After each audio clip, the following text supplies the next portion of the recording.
Exciting announcement. I'm giving you free stuff. So, in order to get some of this free stuff, you've got to do a couple of things. Simple.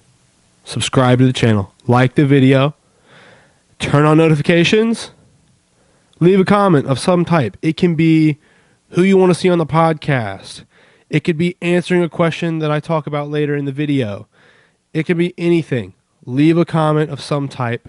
Or just say, hey, me, I want the free stuff. You have to do those 4 things, though.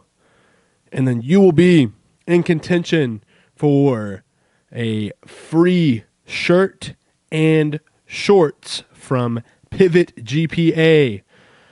Check them out on Instagram if you haven't.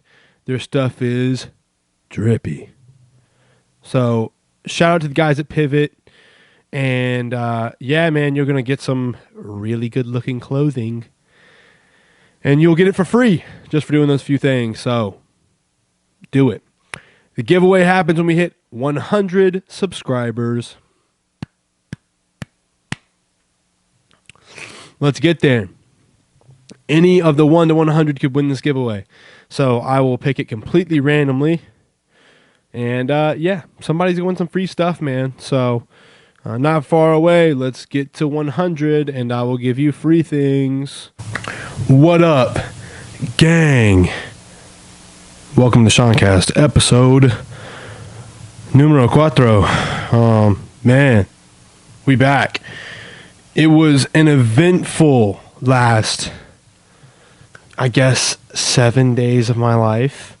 So if you watched last episode, probably episode before that, I'm sure I've been mentioning it every episode.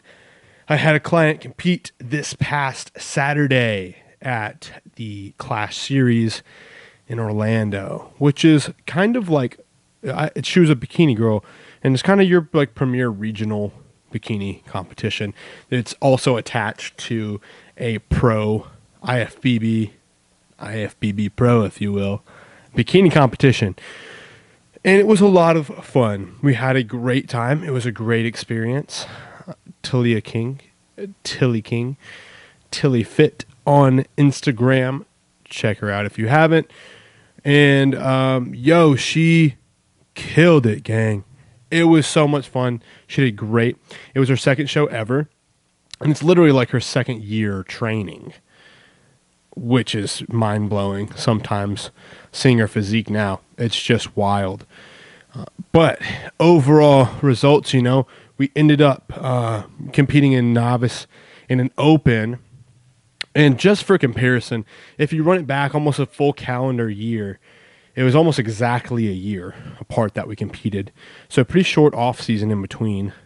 Her first show, and it was a fairly small show. I think it was the first ever Branch Warren in Colorado. She went first in her true novice, second in her novice, third in open. And man, there was probably 15 girls there, maybe, something like that. It was her first ever show. She looked great, did great.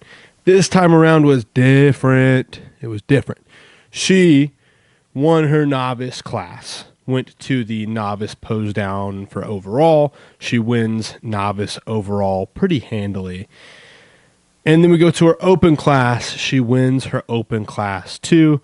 And if you're not familiar with bodybuilding or how it works or whatever, how the placings or anything work, open class is what matters. That is where you earn a national qualification. You have to be top 2 in your open class. And she wasn't second. She was first. She won her open class, which is awesome. Nice little feather in the cap for her. We go into the overall pose down to see who wins the whole show.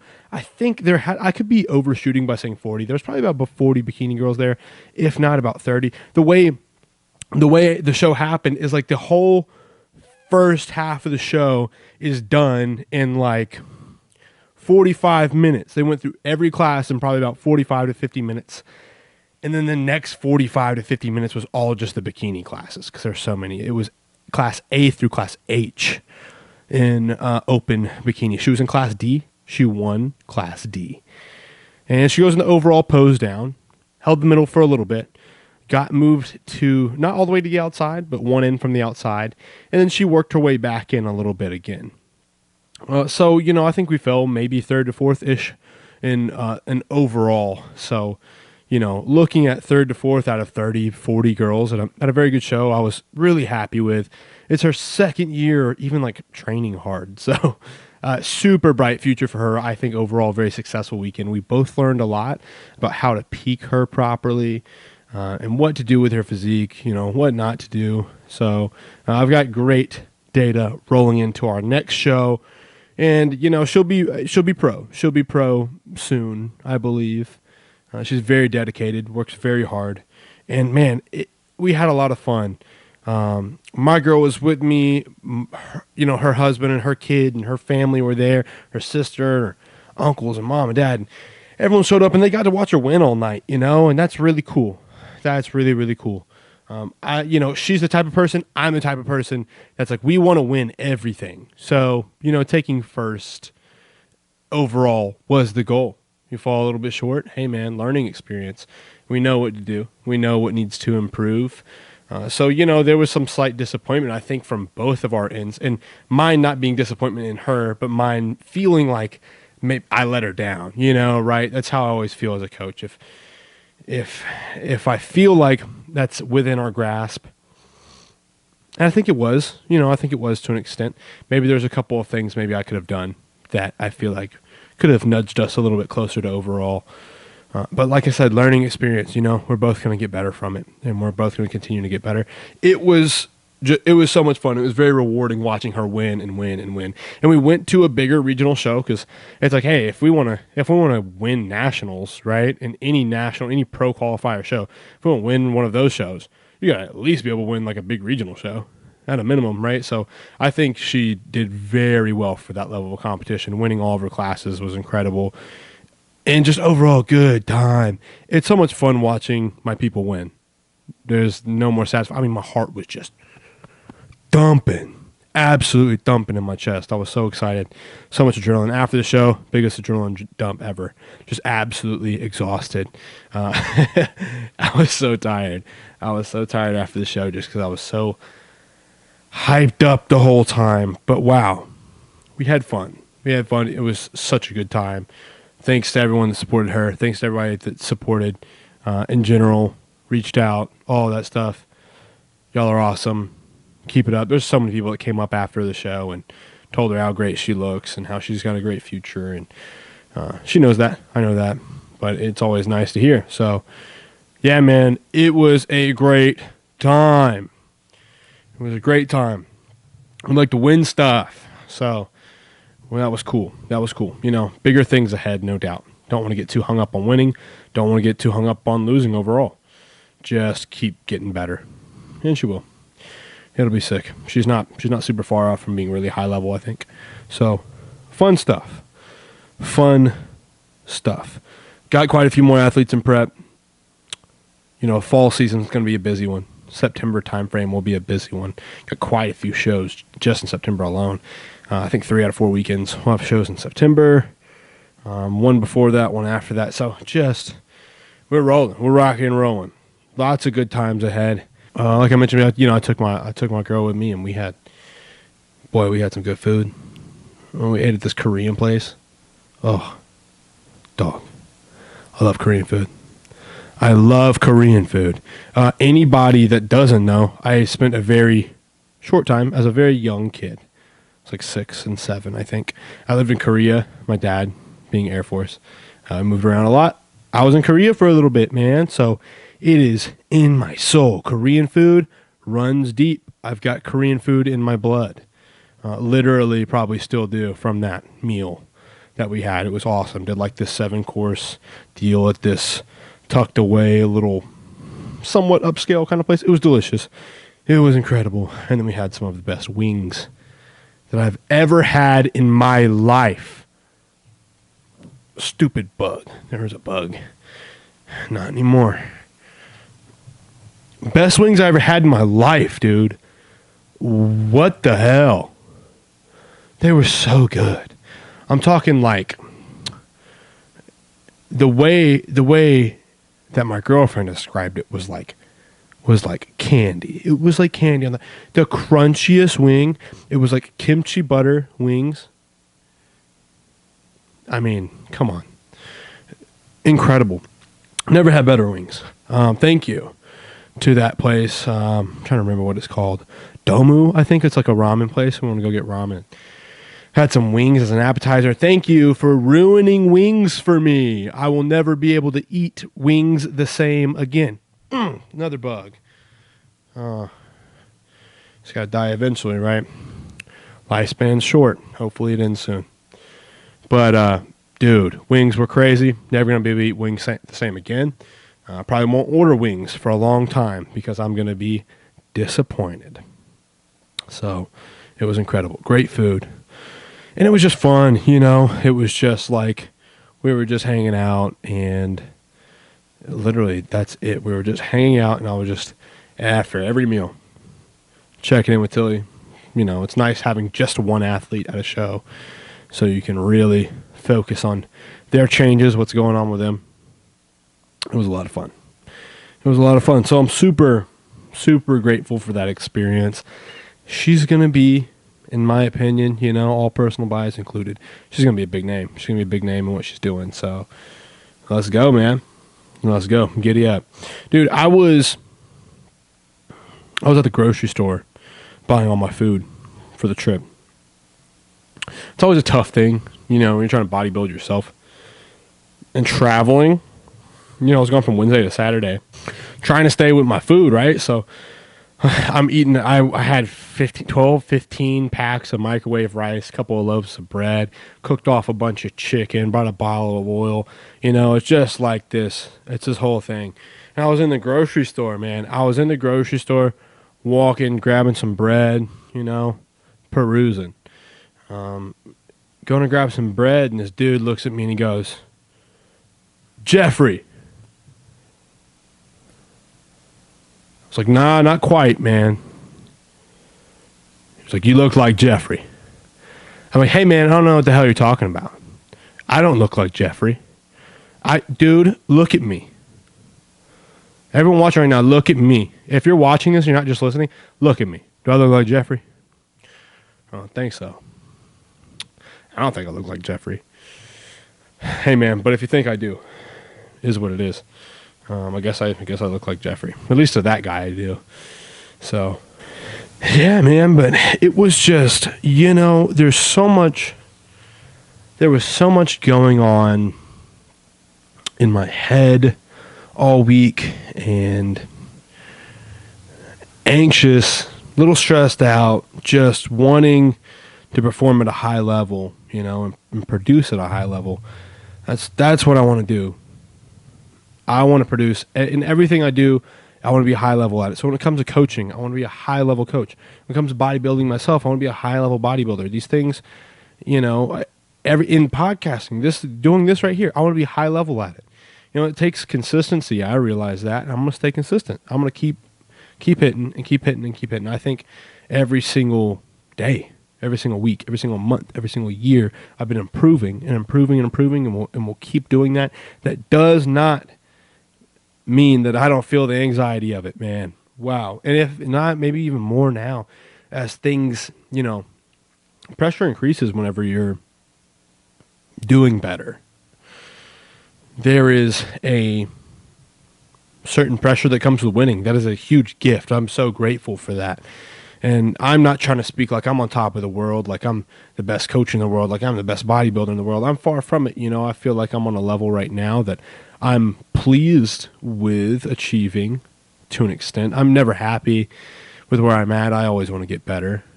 I think I could be at the top of the game and still be wanting to get better, try to innovate ways to get better.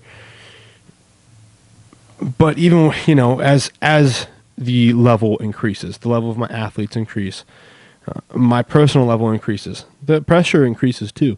And it is maybe corny to say, but true to say, man, pressure is a privilege. It is. It really is. If you feel that pressure, good, because you're in a situation that deems that pressure is necessary. So for me, it's like, hey, man, you better produce. Make it happen. I feel good under pressure, but it's those nights whenever you go to bed, you know? You're going to sleep and your mind's just turning. You wake up, you're kind of like, ooh. here it is. I felt so much pressure all the way up until Saturday. Like on show day, I was like, let's go. Like, I'm good. It's that feeling, right? It's that game day feeling. When the preparation is done properly. Once you get to game day, you're locked in. You're straight. You ain't nervous, but you're nervous all the way up to it. You were nervous all the way up to it.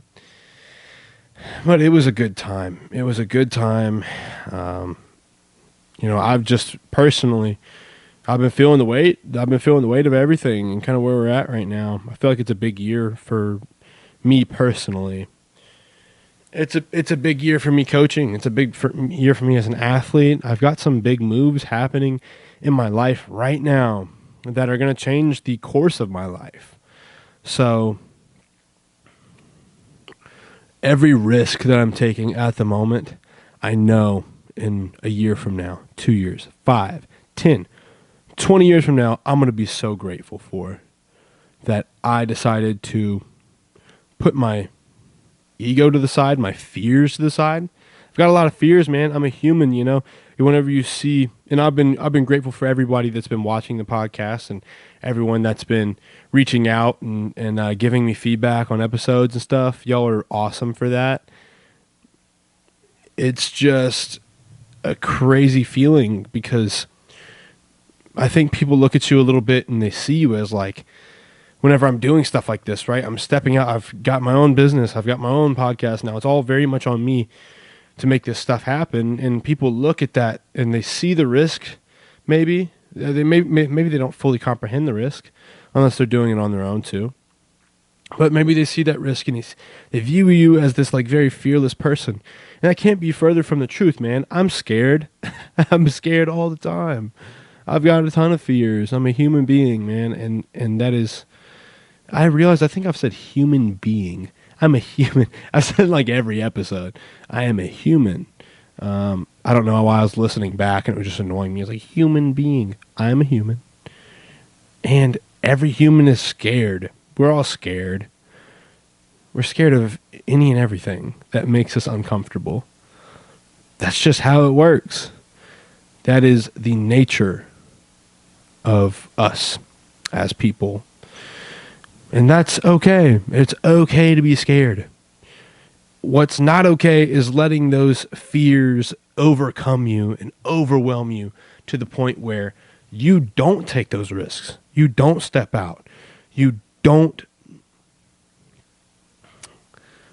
take the next step because you're afraid you might fall. You're afraid you might fail.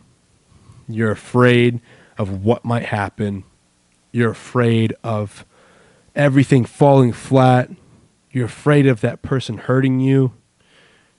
You're afraid of ultimately failing.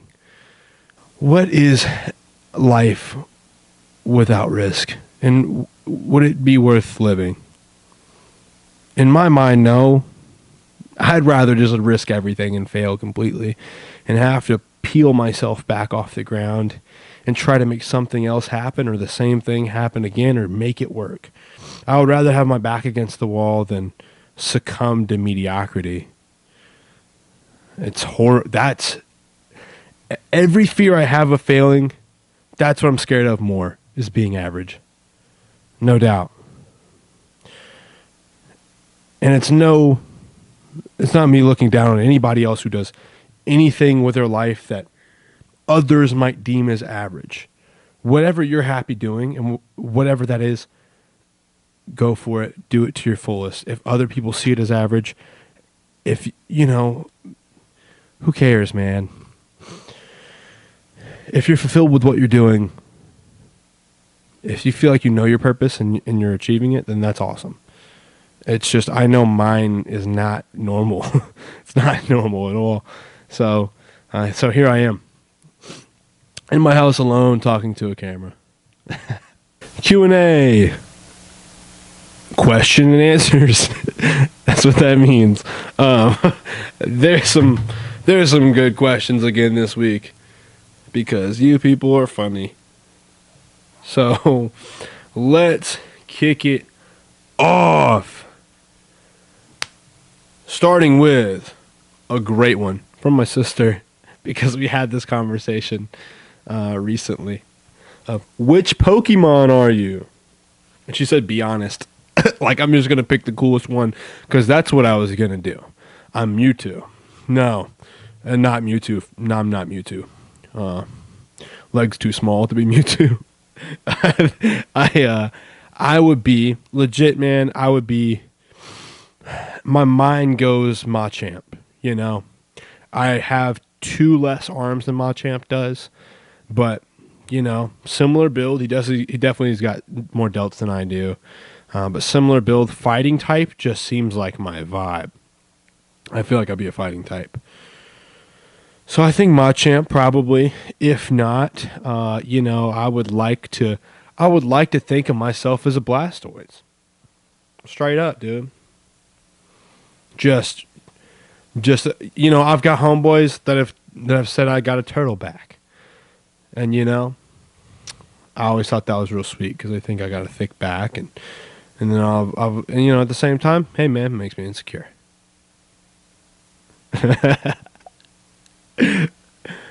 Big cannons on my shoulders, turtle shell, and like Blastoise seems chill, man. He seems chill, so I feel like I could be a Blastoise maybe. You know, if you know my sister, if you know who my sister is, dude, she's got to be just one of the most like funky Pokemon. I think I called her an Absol. So I said she was just absolutely mad funky, bro. My girlfriend, I called her. I said she's a Ninetales. Elegant, beautiful woman. Hey man, you're Ninetales. You got the whole vibe. You know, there's some people. You know, there's a whole lot of. We live in a world of a lot of like, you know, Weedles. I hope I'm saying that right. That worm-looking little dude. You know, we live in a Weedle world. We live in a world with very little ride-ons. Maybe I could be a ride-on. I could see myself being a ride-on. Stocky, you know. I could see myself being a ride-on for sure. Yeah, man. Weevil, maybe, is what they're called. I don't know. Funky little worm-looking dude. There's a whole lot of people out here that are just some, you know, they're kind of like some zigzagoon or whatever the little dude called, little furry, little, they're pretty cute. They're too cute to be like common people.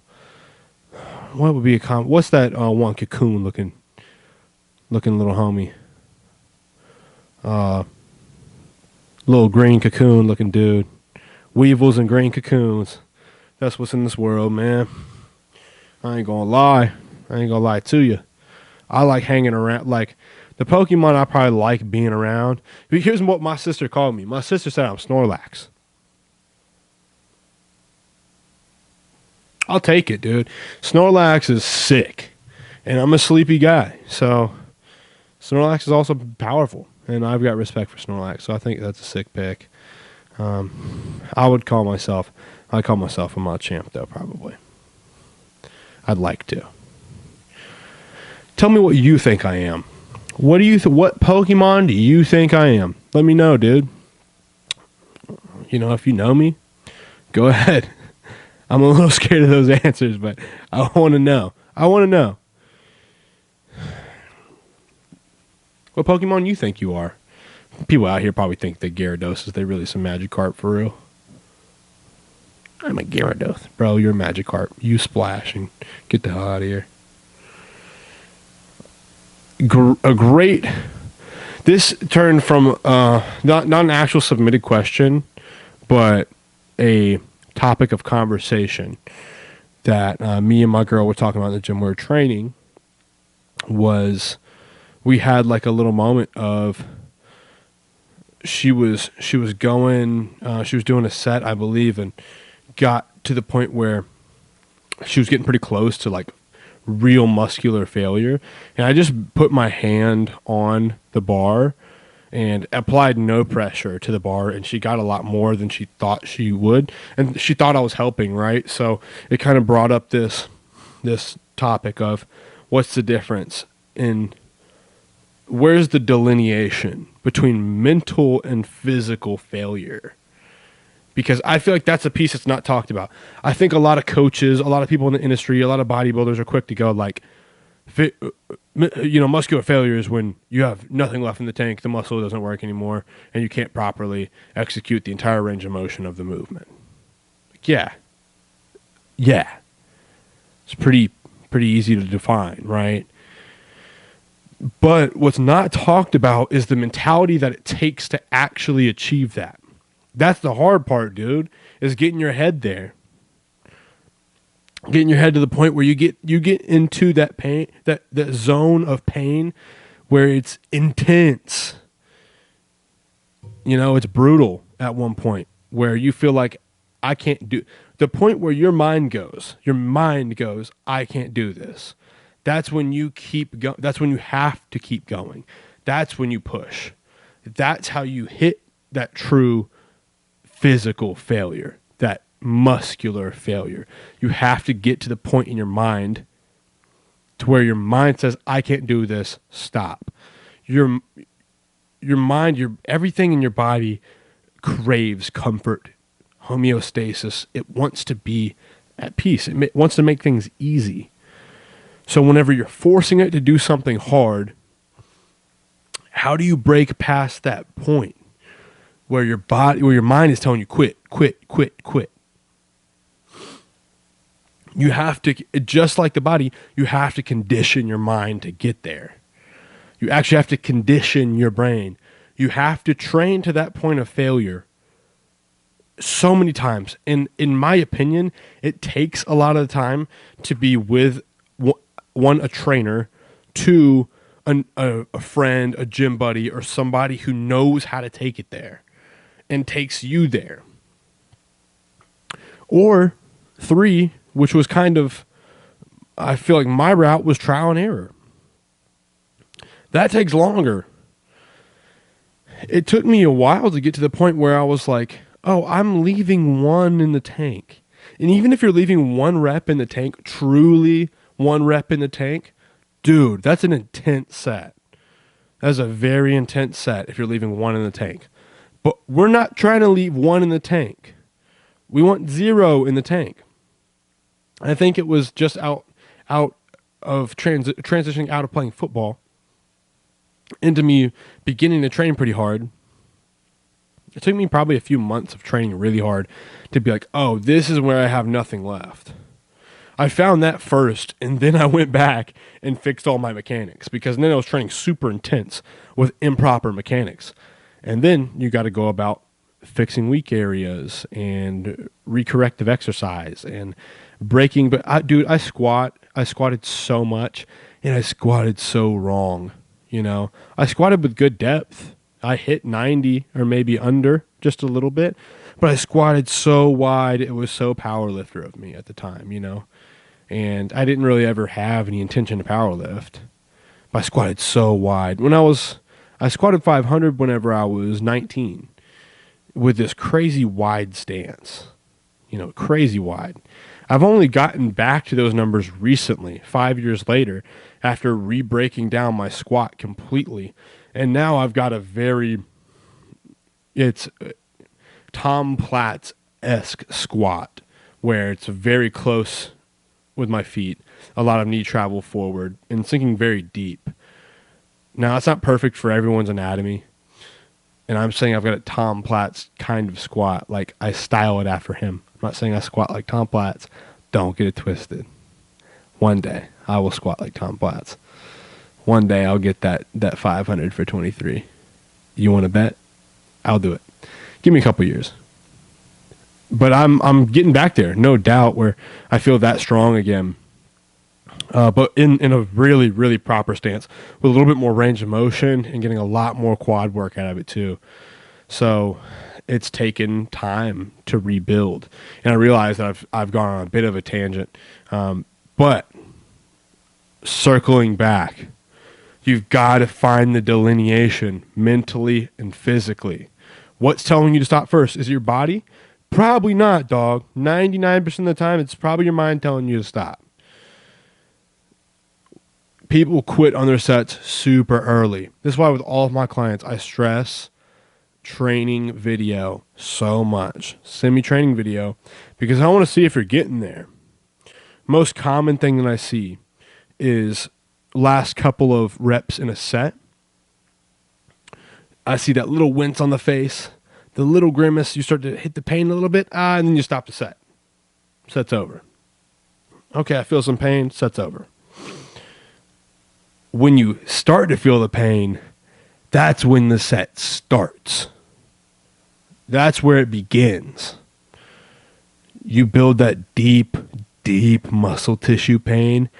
That one that just hits you in your stomach. You know? Your heart starts beating. You start breathing hard. You feel like death. Keep going. What you in there to do? You know what I mean? Like, I get it. Some people just want to get in there and move and be healthy. I dig, bro. Go for it. That ain't me. We fighting demons, boy. Straight up, man. You know, what are you trying to do? I train more for my mental than anything. I love bodybuilding because of that. And it's just a mental thing. Mental thing is hard to eat the same stuff every day. It's hard to train your ass off every single day. It's the mental part of it that's cool. So, hey, man, when you get in there, challenge yourself. And even if you're that person that just wants to move and be healthy, challenge yourself mentally. Push yourself there. It's good for you. It's good for you. You get to flex those mental muscles that you don't get to very often. Not a lot of people, like that level of resistance. It teaches you things about life, man. That's what I remember. An old football coach telling me that football teaches you life lessons. You get knocked down, you get back up. You learn how to work with people that you don't like sometimes. You learn how to, overcome pain in a lot of ways. That translates, man. I played football pretty injured most of the time I was playing, unfortunately. Just was what it was. My freshman year, I broke my arm. I fractured my arm. Our first game, first game. Talk about bad luck. First game, fractured my arm on opening kickoff, taking a kick back, and ducked my shoulder on a kid. Crown of his helmet hits my arm. I was like, that didn't feel right. And it wasn't. But wrapped it up, and it was painful. It was painful. But I remember going to my dad and being like, hey, man, think I broke my arm. After the game. I played the whole game. I was like, I think I broke my arm. He was like, all right, how bad is it? And I was like, I think it's okay. Like, it just feels funky. And as I started building this, it felt like a callus almost on the bone, or like a bump on the bone. Something just felt wrong. And he was like, all right, you still want to play? I was like, yeah. He was like, all right, we can't tell your mom. And we didn't. So then another few games in, I think I played another 4 or 5 games. We're getting pretty close to the end of the season. That's my freshman year, so it's like freshman team football or whatever, JV. And dude, I broke my arm again. Same arm, same place. Similar way I broke it too. Another helmet right on the old, I think the radius, the outer bone in the forearm. And that one broke good. I was like, oh yeah, that's definitely broken. And it was a lot more painful that time, as you can imagine. I think the other one was just starting to heal a little bit, rebroke it. And I remember just I pulled my mouth guard out and I was biting down on my mouth guard. And I was like, this is rough. And the adrenaline was still pumping though. And I remember asking my coach, I'm like, let me get in there for just one more. Let me just go catch a bomb or something. He was like, what are you talking about? Just sit down. Made me take my shoulder pads off. And then once I took my shoulder pads off, I was like, oh, that hurts. It really kicked in then. Game was over. And my parents got to take me to the hospital. I go, my mom's flying. Pedal to the metal, boy. And my dad's like, yo, it's just his arm. Like, he'll be good. He's all right. And she's like, okay, all right. trying to go the speed limit. And we get to the hospital, and the doctor comes in after the x-rays, and he was like, when did he break it the first time? You know, almost accusatory. And they were like, whoa, man. Slow down. He told me it was broken. We agreed not to tell his mom. And my mom was like, the first time? I was like, doctor's a rat, boy. He snitched us out. Never trusted the doctor since. No, but sorry for the tangent and story, but come on, that's a good one. Teaches you lessons, man. Pain teaches you lessons is the point. So, hey, man, take it there. When you're in the gym, you'll be fine. You'll be fine. Keep your form tight. You know, there's inherent risks with training hard, injury-wise. Hey, man, you'll be all right. If you heard something, walk it off. Yeah, I don't know if I should say that. Don't listen to me. If you're hurt, go to the doctor. Anyway, if you had any other job, what would it be? Really good question. And man, I thought about this one. Quite a bit. I think it would be something in cars. I think I'd love to like run a performance shop, you know, just like souping up JDM cars, maybe some American Muscle. I'd love doing something like that, or just straight up being a race car driver. Come on, dude. I would love to just gas it on a track. Something to do in cars, for sure. That's not like the weird shiesty sales jobs. I'd like to run like a performance shop to where we could do honest work, but like do good business too, you know? But I think that would be my wheelhouse, would be some performance mods on cars or something like that. I'd love to do something in music. Music is a huge passion of mine that I don't get to spend as much time as I'd like to in because of just everything else I've got going on. A lot of times I find myself like I've got to sacrifice particular time to do certain things I like. I play guitar a little bit. I've played for quite some time. I'm not great. You know, I like picking on the strings though. You know, I played like a little bit of percussion, like one of those little box drums. I played around with stuff like that before. I played around on a keyboard before a little bit. I figured it out a little bit because I was reading music pretty good for a while, so I had fun doing that. But yeah, I've always loved music, so I could totally see myself producing or making music. You know, I don't know if I'd like to be a part of that industry. It seems rough, but I'd love to, you know, do music, something like that.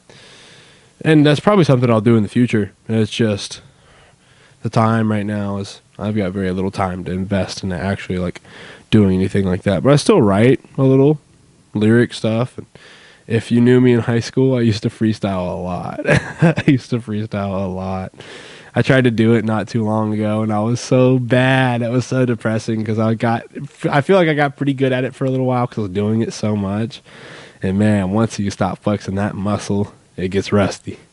It was coming together somewhat, and man, I was in the car, and I just like turned on a beat. I was laughing so hard. I was saying the stupidest shit, and it was just really, it was great. It was great. It's still fun to do, but something in music, something in cars would likely be what I did if I wasn't coaching in bodybuilding, you know, and that's still on the horizon for me. I'd like to be involved in both of those. Music, probably more leisurely. You know, I enjoy music so much that I'd hate to make it feel like a job. I like cars enough to where it's a weird thing where I feel like I could definitely still enjoy it and make it a job. Music's one of those things I would just want to have fun, man. It's like writing. I wouldn't. Maybe I'd like to write a book one day, maybe, but it would be kind of hard for me because I would hate for writing to feel like a job because I like to write. So there's some creative outlets that I like I'd like to just be creative outlets. And it'd be good right there. Maybe be in a fun little band one day that we don't care nothing about being inserted into the music world, but just playing music and enjoying it. And not even in a band, just like having some people to jam with would be fun. So that's a possibility. All right. More questionroonies. I got this question twice, so I'm going to kind of combine the two because they're kind of the same. Who was your favorite athlete growing up, or who was your favorite player to watch? For me, I am a big football fan. I'm a big basketball fan. I used to watch a good bit of baseball, but I fell off pretty hard kind of after I stopped playing. So I'll probably stick to the football, baseball. I've always watched UFC too. I've always been a big fight fan. So I'll throw one in the pot for each of those. Football, number one, whenever I was a kid, it was Sean Alexander. Because when you're a child, simple things make sense. And my name is Sean Alexander France. And I was like, that guy's awesome. And he was so good. And if you don't know the name Sean Alexander, you should. He was a running back for Alabama. There it is again, more Alabama football talk. He was an absolute animal, man. He wore number 37, which was always such an odd number. But it was always my favorite number as a kid because Sean Alexander wore it. And he went on, I think he got drafted by the Seahawks. But he played for the Seahawks for quite some time. And at one point, he held the single-season rushing touchdown record, I believe. And he was just an animal. Big dude, strong dude, ran hard. Very much that Marshawn Lynch style running. He was a north-south guy. He was fun to watch, man. Had moves, no doubt. Had moves, as you have to, as a great back. But he was a big, strong dude. Loved watching him. Outside of that, in the football world, I was always just so attracted to the running back position. Guys like Steven Jackson. Dude, Steven Jackson was that guy too. Absolutely run through your face. Marshawn Lynch, I already said it. Marshawn Lynch, dude. I loved watching him. His personality is as good as he is on the field. He's that guy. He was so much fun to watch. Bouncing off of arm tackles, running through guys. And there's so many NFL players that talk about Marshawn is not fun to tackle because he gonna hit you first. He was awesome, dude. Besides that, I'll throw two more out there. Man, I'm saying favorite. I'm just like naming my favorite players. But this is me, man. Brian Dawkins. Oof. Brian Dawkins and Ed Reed. Just absolutely demolish human beings back in the violent NFL era, the CTE era. Dude, they were awesome. So much energy. They brought so much energy. Those are my favorite football players to watch. If I had to choose one out of all of them, I'd probably choose Marshawn because I probably watched him the most. I was pretty young when Sean Alexander was playing. I'd probably choose Marshawn. Cool, quick side story. I did go to a Sean Alexander football camp. Sean Alexander and Heath Evans football camp whenever I was a kid. And I there's a picture of me. You know, my mom made me wear a turtleneck. I was like, bro, no, bro. Not the turtleneck. Well, there was like this little conference type of deal. And we went to a little conference. She made me wear a turtleneck. I was like, dang. I gotta be the white kid wearing a turtleneck in front of Sean Alexander. The shame was strong, but we went to like the little football camp part of it. I think I was 6 or 7, maybe something like that, maybe 8. I don't know, or maybe even younger. I can't remember, but I know there's a photo of me and him. I still have this little mini football sign from Sean Alexander, and we did like the actual football, the drills part. I just remember thinking I was balling out. I have no idea if I was. I remember thinking I was just balling out. Heath Evans was there too, and I was like, who cares? This is Sean Alexander's camp. Who cares, Heath Evans? And later on in life, I remember being like, dang, bro. I really didn't care a bit about Heath Evans. And Heath Evans is him, bro.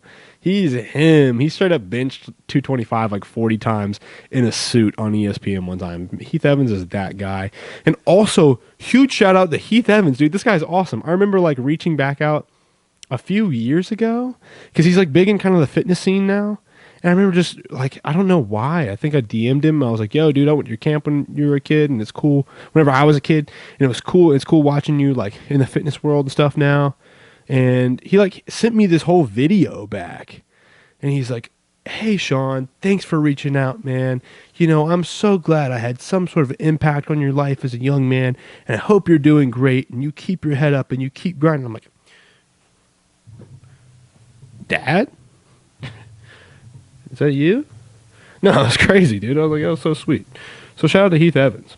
Otherwise, basketball, dude, I had this, my dad had this MJ documentary, like, it was like one of those big DVD packs that had like 4 different discs in it, and it was like this docu series of MJ.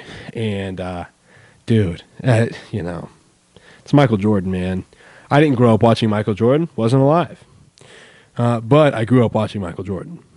I watched that docu series so many times, and just watching highlight after highlight after highlight, and just like feeling the magic off of the way he played.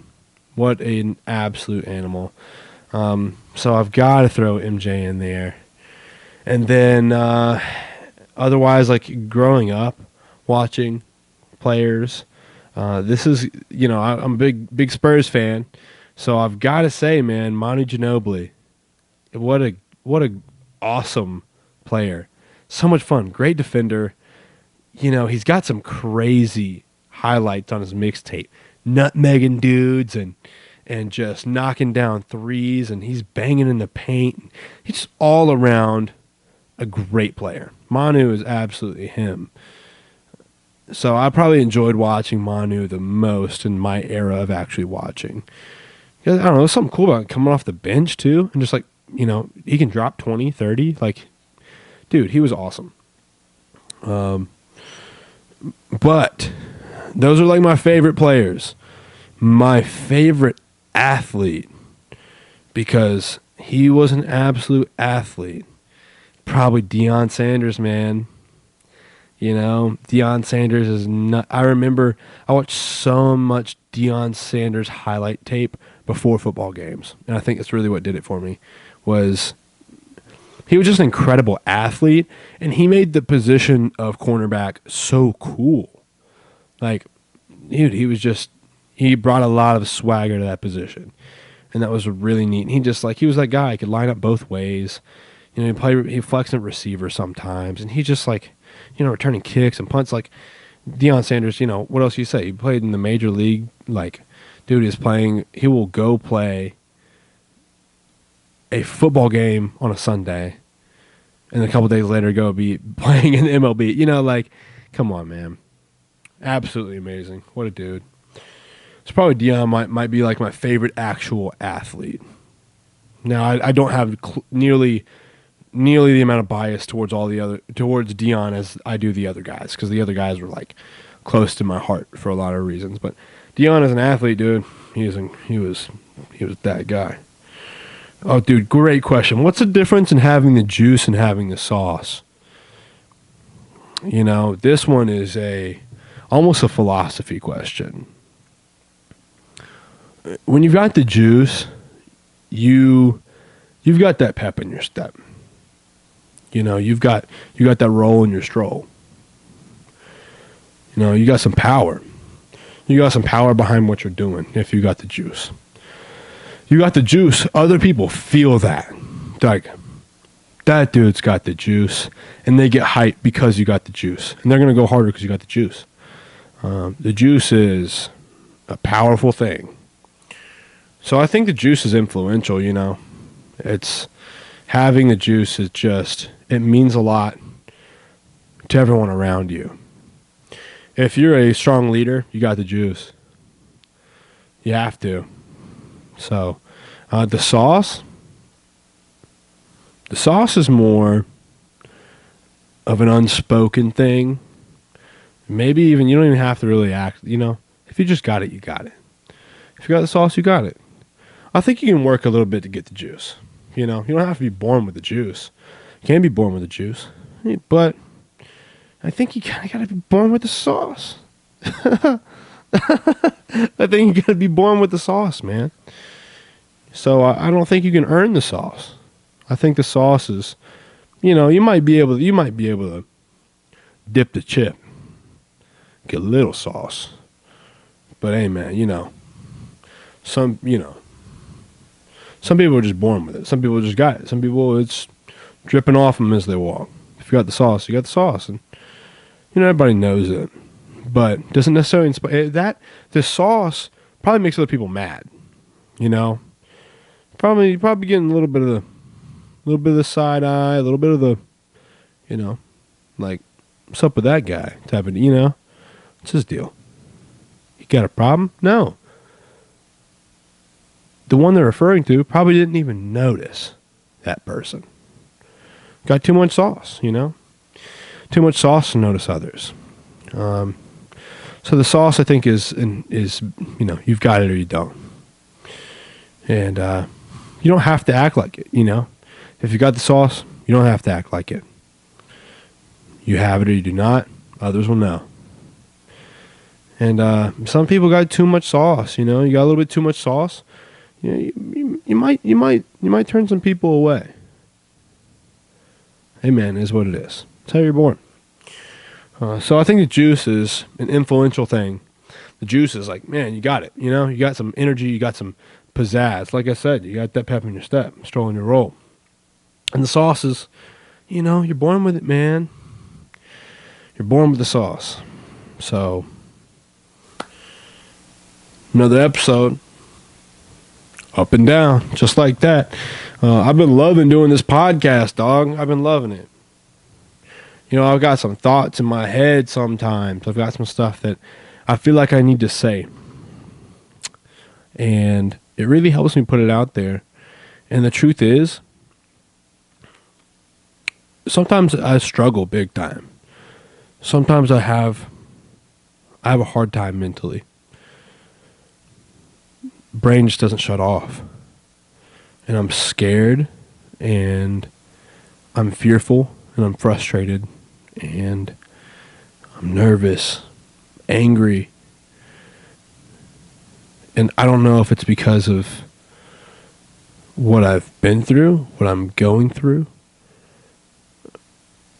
But I feel all of those things sometimes worse than others. And getting on here and just talking is a really helpful experience. I don't even really know why. It just feels good. It feels like somebody's listening. And I think that's just what we need sometimes. So, if you're ever struggling, if you're ever having a hard time, I'm here, man. I don't have to know you personally. I don't have to know who you are. It can be anonymous in some way if you can keep it that way. But I'm here, dude. You can straight up talk to me. I'm not going to act like I've been through everything every other person has been through mentally. But really low points, like really, really low points, I've probably been there. I've probably been there to an extent. So it's okay. And it's all right to hit those points. What's not okay is to stay there. You got to get back up. But in order to get back up sometimes you need somebody to listen, man. If you don't ever feel comfortable reaching out to me personally, find somebody, please. Professional help. Obviously, it's probably the best way to go. If you can't afford it or if you're uncomfortable with it, talk to somebody, man. Talk to somebody close to you. Hopefully somebody that's willing just to listen and not to insert their opinion, but just to listen. Yeah, so it feels good. Feels good to talk on here. Feels good. I've got some guests coming up here soon. Scheduling-wise, has been tough because I'll be traveling this weekend. I was traveling last weekend. But we're going to have a lot more guests on, But there's a ton of episodes to come, so, just the start, man. Just kicking it off. That's it. I appreciate everybody listening. Stanley, doing the thing as usual, being a good beaver, as am I. I don't know if you noticed, got a new plant. This one's real. I don't know I don't know if you know.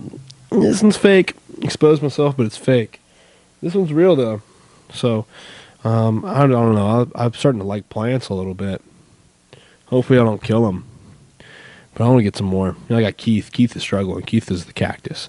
I don't know if he's been in an episode yet, but Keith the cactus, he is sun-scorched and barely hanging on.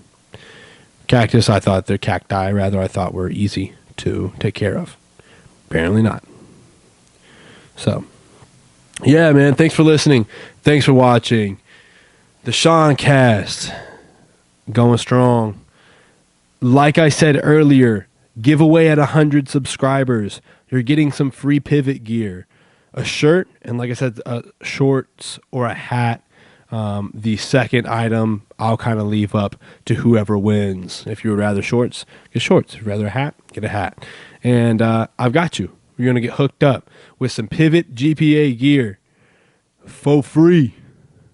No cost to you. Only thing you got to do, like the video, leave a comment, whatever you want to be. Hey, man, be goofy, be silly. 3 is turn on the notification bell so you get a little ding from your boy whenever I drop a video. 4, lastly, is, I don't know, what was it? I said like, comment, subscribe to the channel, because it's only going to happen whenever we hit 100 subscribers. So, gang, thanks for listening again, and we'll be back again next Thursday at noon. You're awesome. Remember that.